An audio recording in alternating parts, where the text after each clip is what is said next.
Hello मेरे प्यारे दोस्तों, कैसे हैं आप सभी का स्वागत है आपके गुजिक चैनल एसपी जहाँ पे। और आज हम लोग सीखने वाले हैं पार्ट 2 क्लास 10th में चैप्टर 1, जिसमें कि हम लोग रियल नंबर को बारे में हम लोग पार्ट 1 में कुछ सीख लेते, रियल नंबर के बारे में और परमेय अपरमेय के बारे में समझ लेते। आज हम लोग उससे आगे समझने वाले हैं। तो चलिए हम लोग डायरेक्टली शुरू करते हैं, जो क्या है नहीं है आगे में। देखिए, वास्तविक संख्या के बारे में हम लोग पहले ही समझ लेते। जो पृथ्वी पर जितनी भी संख्या है वो सारी वास्तविक संख्या होती है। अभी हम लोग नहीं बात करेंगे, क्योंकि उस मतलब पार्ट 1 में हम लोग इतना डिटेल में बात किए हैं। जो अगर वो पार्ट आप लोग देख लेते हैं तो आपको कहीं से कोई डाउट नहीं बचेगा, परमेय संख्या में भी और अपरमेय संख्या, यानी कि परमेय संख्या के जितने भी प्रश्न होंगे, गारंटी देता हूं मैं आप लोगों को, विश्वास दिलाता हूं, जो वो सारे प्रश्न अगर आप लोग एग्जाम में 4 के नहीं आए तो फिर आप हमारे मतलब हमें बोलिएगा। लेकिन हम विश्वास है, जो आप लोग वो पार्ट 1 देख लेने के बाद आपको सारे पार्ट्स बन जाएंगे। ठीक है, तो चलिए हम लोग समझते हैं। तो वास्तविक संख्या को सबसे पहले 2 भाग में बांटा गया। अब परमेय संख्या और परमेय संख्या को तो नहीं, फिर परमेय संख्या को क्या किया तो 2 भाग में बांट गया, एक पूर्णांक में और एक भिन्न में। एक पूर्णांक में और एक भिन्न में। तो पूर्णांक का बात करें तो भिन्न की बात करें तो मतलब भिन्न वाली संख्या कैसी होती है, तो जैसे अगर एग्जाम्पल की बात करें 1/2, 4/5, 3/6, इस प्रकार से 1/3 डॉट डॉट डॉट करके अनंत तक, इस प्रकार की संख्या जो होती है वो हमारे भिन्न वाली संख्या होती है। ठीक है, तो इसे हम लोग मतलब भिन्न वाली संख्या में बांट दिया। तो भिन्न वाले यानी फ्रैक्शन, तो फ्रैक्शन को भी हम आगे पढ़ेंगे। भिन्न के कितने प्रकार होते हैं, नहीं प्रकार होते हैं, यानी कि इकाई भिन्न, समुचित भिन्न, उचित भिन्न, ये सारे भिन्न को भी पढ़ेंगे, आगे पढ़ेंगे। फिलहाल अभी हम इस पार्ट में पढ़ेंगे, यानी कि पूर्णांक।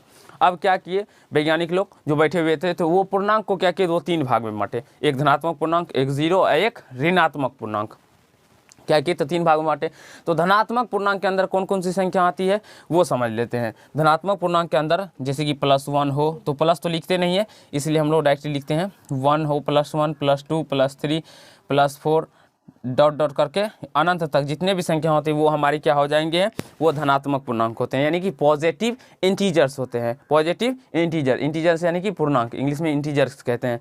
पूर्णांक का ही वो मतलब समझ लीजिए, एक प्रकार से पूर्णांक को 3 भागों में बांटा गया, एक धनात्मक पूर्णांक, एक जीरो और एक ऋणात्मक पूर्णांक। तो धनात्मक पूर्णांक का क्या होता है, जैसे कि 1, 2, 3, 4 डॉट डॉट डॉट अनंत तक, ये सारे क्या है पूर्णांक है, इंटीजर है। लेकिन इंटीजर में पूछे आपसे कौन सा इंटीजर है, तो धनात्मक पूर्णांक है, पॉजिटिव इंटीजर है। उस प्रकार से निगेटिव इंटीजर यानी कि -1, -2, -3, -4 डॉट डॉट डॉट अनंत तक, ये क्या हो जाएंगे माइनस अनंत तक, ये मतलब ऋणात्मक पूर्णांक हो जाएंगे, निगेटिव इंटीजर्स हो जाएंगे। -1 ये भी क्या हो जाएंगे, पूर्णांक ही है, लेकिन ये क्या हो जाएंगे तो निगेटिव इंटीजर। संख्या रेखा पे आप सभी को पता होगा, जो पूर्णांक, अगर आपसे पूर्णांक का डेफिनेशन पूछे, तो वैसे तो मैंने आप लोगों को प्लेलिस्ट बना करके समझा भी दिया हूँ, लेकिन फिर भी अगर पूर्णांक का डेफिनेशन पूछे आप लोगों से, तो देखिए माइनस अनंत से लेकर प्लस अनंत तक के बीच की संख्या रेखा पर की सभी संख्याओं को हम लोग क्या कहते हैं, पूर्णांक कहते हैं। यहाँ पे समझ लीजिए, यहाँ पे 0 रहता है और यहाँ पे प्लस अनंत रहता है और यहाँ पे माइनस अनंत रहता है। तो इसके बीच जितने भी संख्या होंगे वो सारे क्या हो जाएंगे, तो पूर्णांक हो जाएंगे। और उसके बीच में धनात्मक संख्या रहती है, ऋणात्मक संख्या रहती है। अब हम इस 0 पे बात करने वाले हैं। ठीक है, आप लोगों ने धनात्मक पूर्णांक पॉजिटिव इंटीजर तो समझ लिए होंगे, ऋणात्मक पूर्णांक निगेटिव इंटीजर समझ लिए होंगे।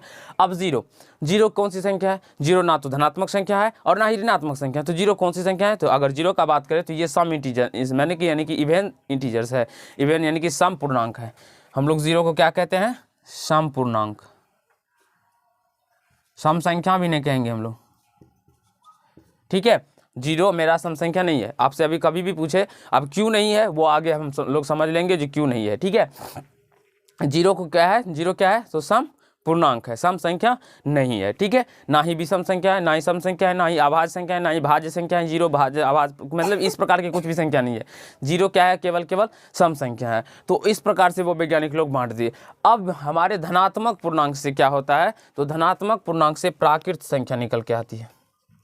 धनात्मक पूर्णांक से कौन सी संख्या निकल के आती है, प्राकृत संख्या। धनात्मक पूर्णांक से कौन सी संख्या निकल के आती है, प्राकृत संख्या, जिसे हम लोग इंग्लिश में नेचुरल नंबर कहते हैं, नेचुरल नंबर। और इस धनात्मक पूर्णांक और इस सम पूर्णांक को मिला के, धनात्मक पूर्णांक और सम पूर्णांक को मिला के एक संख्या निकलता है जो होता है पूर्ण संख्या।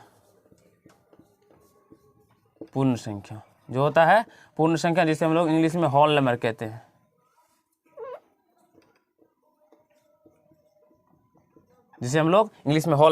तो प्राकृत संख्या का बात करें तो जैसे कि गिनती की सभी संख्या को प्राकृत संख्या कहते हैं। 1, 2, 3 4 डॉट डॉट डॉट अनंत तक ये हो जाएंगे हमारी प्राकृतिक संख्या। और पूर्ण संख्या की बात करें तो शून्य के साथ गिनती की संख्या, जैसे कि 0 1 2 3 4 डॉट डॉट डॉट अनंत तक, ये इस प्रकार से ये प्राकृतिक संख्या हो जाएंगे और ये पूर्ण संख्या हो जाएंगे। तो आप सभी को आशा करता हूँ यहाँ तक समझ में आ गया होगा, कहीं से कोई दिक्कत। देखिए ये पूर्णांक से, धनात्मक पूर्णांक से ही मेरा प्राकृतिक संख्या निकल के आता है, और पूर्णांक, धनात्मक पूर्णांक और सम पूर्णांक मिल के हमारे होल नंबर यानी कि पूर्ण संख्या निकलता है, जिसमें कि 0 भी इंक्लूड रहता है। ठीक है, 0 1 2 3 4 5 यानी कि अनंत तक ये संख्या हो जाएंगी। ये क्या हो जाएंगे हमारे, तो पूर्ण संख्या हो जाएंगे।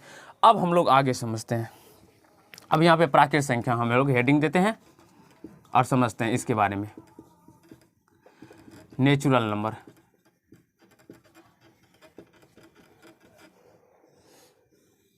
Natural number.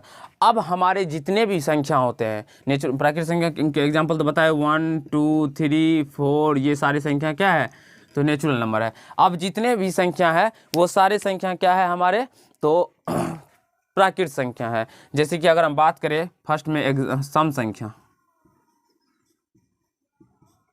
प्रथम सम संख्या का बात करें, इवेन नंबर, इवेन नंबर का बात करते हैं। सबसे पहले हम 1 मिनट दे देते हैं। इवेन नंबर ये क्या है, तो प्राकृतिक संख्या से ही निकल के आता है। ये कौन सी संख्या, मतलब ये संख्या कौन सी है, प्राकृतिक संख्या से ही निकल के आता है। अब इसका डिफिनेशन का बात करें तो वो ऐसी संख्या जिसमें 2 से भाग लग जाए वो संख्या सम संख्या होता है। जैसे एग्जाम्पल का बात करते हैं तो 2 4 6 8 डैश डैश डैश अनंत तक। देखिए सम संख्या में 0 नहीं आया, क्यों नहीं 0 आया, क्योंकि 0 में तो 2 से भाग लगता है। देखिए जब हमारा प्राकृतिक संख्या के ही अंदर 0 नहीं है तो सम संख्या में कैसे 0 आ जाएगा, क्योंकि ये सम संख्या किससे निकला है, प्राकृतिक संख्या से निकला है, इसीलिए सम संख्या में 0 नहीं आता। यानी कि सम संख्या या बोलिए या इस प्रकार जितने भी संख्या होते हैं वो संख्या में हमारा 0 नहीं आता है। अब हम लोग विषम संख्या का बात करेंगे। विषम संख्या, odd number, NUMBER, odd number. Odd विषम संख्या क्या होता है, जिसमें 2 से भाग नहीं लगे, जैसे कि 1 3 5 7 9 डैश डैश डैश अनंत तक, ये सारी संख्या क्या हो जाएंगे, विषम संख्या। इतना समझ लेने के बाद हम लोग समझते हैं भाज्य संख्या, कॉम्पोजिटिव नंबर।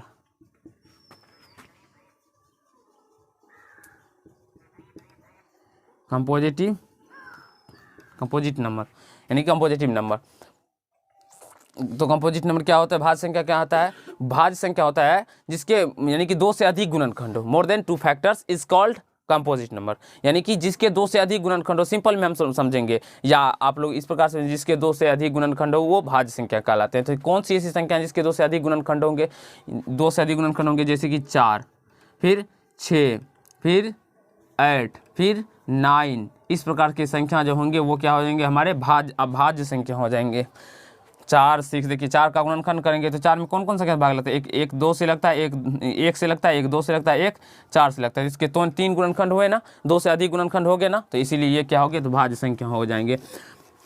और 2 क्यों नहीं हुए हमारा, 2 क्यों नहीं हुए भाज्य संख्या, क्योंकि इसमें 1 और 2 ही से केवल भाग लगता है, तो 2 ही ना गुणनखंड हुआ। 2 से अधिक होगा जिसका गुणनखंड वो हो जाएंगे।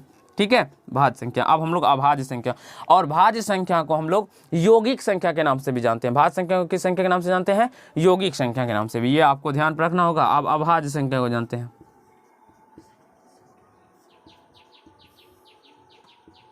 और भाज्य संख्या को यौगिक संख्या और संयुक्त संख्या के नाम से जानते हैं। तो बहुत सारे ऐसे प्रश्न होते हैं जिसमें पूछा जाता है प्रथम संयुक्त संख्या, तो संयुक्त संख्या 4 हो जाएगा प्रथम। अब देखिए अभाज्य संख्या, प्राइम नंबर का बात करें तो जिसके केवल 2 गुणनखंड हो, ऐसे समझ सकते हैं, जे 2 factors is called prime number. यानी कि जिसके 2 गुणनखंड हो, केवल और केवल कितने गुणनखंड हो, 2। तो 2 गुणनखंड जिसके में 2 होते हैं, 3 होते हैं, 5 होते हैं, 7 होते हैं, डैश डैश डैश जितने प्रकार की संख्या, 9 नहीं होंगे, 9 के 3 गुणनखंड हो जाते हैं। 9 भाज्य संख्या है, अभाज्य संख्या नहीं है। तो प्रथम अभाज्य संख्या 2 होता है। और ये सभी के बारे में मैंने डिफिनेशन के साथ इसके एग्जाम्पल, इसके नोट्स पॉइंट को सारे को लिखवाए, जो 1 से 75 तक में कितने अभाज्य संख्या है, नहीं है, 1 से 10 तक में कितनी अभाज्य संख्या है, 1 से 20 तक में कितनी अभाज्य संख्या है, और कौन कौन से 1 से लेकर 100 तक में कौन कौन संख्या है जो अभाज्य संख्या है। इस सारे के बारे में मैंने पहले ही आप लोग को नंबर सिस्टम करके प्लेलिस्ट बना हुआ जिसमें कि आप लोग को बताया गया है, तो आप लोग वो भी देख सकते हैं। हम लोग क्लास 10th में गए हैं, तो हम लोग अब उतना डिटेल में नहीं पढ़ेंगे, हम लोग मतलब कुछ ऐसा इस प्रकार से पढ़ेंगे जिसके हमारे मतलब सारे प्रश्न बन जाए एग्जाम में, बस इतना आपको ध्यान रखना है। अभाज्य संख्या प्राइम नंबर, क्योंकि अब हमारे पास उतना समय ही नहीं है जो डिटेल में पढ़ पाएंगे, ठीक है, इसीलिए अभाज्य संख्या प्राइम नंबर यानी कि 2 3 5 7 डैश डैश डैश अनंत तक। तो ये सम संख्या, विषम संख्या, भाज्य संख्या, अभाज्य संख्या और बहुत सारी ऐसी संख्या होती है जो इस प्रकार से हो जाएगा, ठीक है। संयुक्त संख्या भी कह सकते हैं, संयुक्त संख्या। और कोई संख्या बचा? Perfect number. इस प्रकार की जितने भी संख्या हो जाएंगे वो हमारे क्या हो जाएंगे? प्राकृतिक। हाँ सॉरी, एक सेकंड यहाँ पे लिख लेते हैं, जुड़वा अभाज्य संख्या, जुड़वा अभाज्य संख्या। जुड़वा अभाज्य संख्या को हम लोग द्विक अभाज्य संख्या भी कहते हैं। क्या कहते हैं? द्विक अभाज्य संख्या भी कहते हैं। तो जुड़वा अभाज्य संख्या का मतलब हुआ वे अभाज्य संख्याओं के ऐसे युग्म, अभाज्य संख्याओं के ऐसे युग्म जिसके अंतर 2 हो, अभाज्य संख्याओं के ऐसे युग्म। जुड़वा अभाज्य संख्या को हम लोग इंग्लिश में कहते हैं ट्विन प्राइम नंबर। आप लोग लिखना चाहते हैं लिख सकते हैं, ट्विन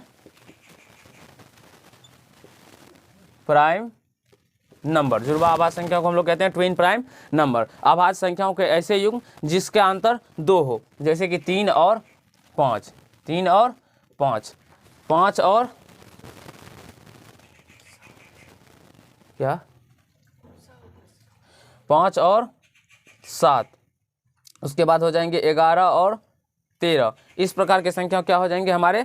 तो जुड़वा अभाज्य संख्या। अब एक और एक है जो सह अभाज्य संख्या है, को प्राइम नंबर। सह अभाज्य संख्या ये आपके लिए बहुत इंपॉर्टेंट है, इसे भी ध्यान रखिएगा। सह अभाज्य संख्या, को प्राइम नंबर। को प्राइम नंबर क्या होता है?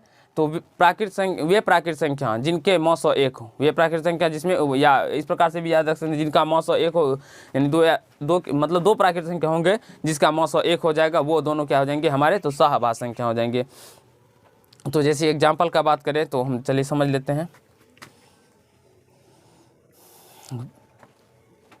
प्राकृत, देखिए इसका डिफिनेशन हम अच्छे से बता देते हैं। प्राकृत संख्या के ऐसे युग्म जिनका मौसो 1 हो वो हमारे सह अभाज्य संख्या हो जाएंगे। तो सह अभाज्य संख्या में हमारा अभाज्य संख्या हो वो ज़रूरी नहीं है, लेकिन ट्विन प्राइम नंबर यानी कि जुड़वा अभाज्य संख्या में दोनों संख्या अभाज्य संख्या होती है, ये आपको ध्यान रखना होगा। और क्या सह अभाज्य संख्या में दोनों संख्या अभाज्य संख्या होना जरूरी है? नहीं, ऐसा कोई बात नहीं है, हो भी सकता है नहीं भी हो सकता। जैसे कि हम 3 और 4 भी ले सकते हैं। 3 4 क्या है? 3 4 मेरा सह अभाज्य संख्या है। इस प्रकार से आप लोग सारे एग्जाम्पल को बना लीजिएगा। तो आई होप ये सारे कॉन्सेप्ट आप लोगों को समझ में आ गया होगा और कहीं से कोई दिक्कत या समस्याओं का सामना नहीं करना पड़ा होगा। अब हम लोग पार्ट 3 में यूक्लिड विभाजन प्रमेयिका को समझेंगे, फिर एल्गोरिथम को समझेंगे, उसके जो यूक्लिड साहब दिए थे उसके बारे में हम लोग डिटेल में पढ़ेंगे और उसके बेसिस पे हम लोग कैसे यूक्लिड विभाजन एल्गोरिथम की मदद से एचसीएफ निकालते हैं नहीं निकालते उसके बारे में समझेंगे। तो धन्यवाद दोस्त, आज के पार्ट में हम लोग इतना करेंगे। अगर ये पार्ट आप लोग को अच्छा लगा हो तो वीडियो को लाइक कीजिएगा, कमेंट कीजिएगा, शेयर कीजिएगा और चैनल पर चैनल को सब्सक्राइब करके बेल आइकन को प्रेस कर लीजिएगा, जिससे मेरे हर एक वीडियो का नोटिफिकेशन आप तक पहुंचता है। तो धन्यवाद, आज के पार्ट में इतना ही।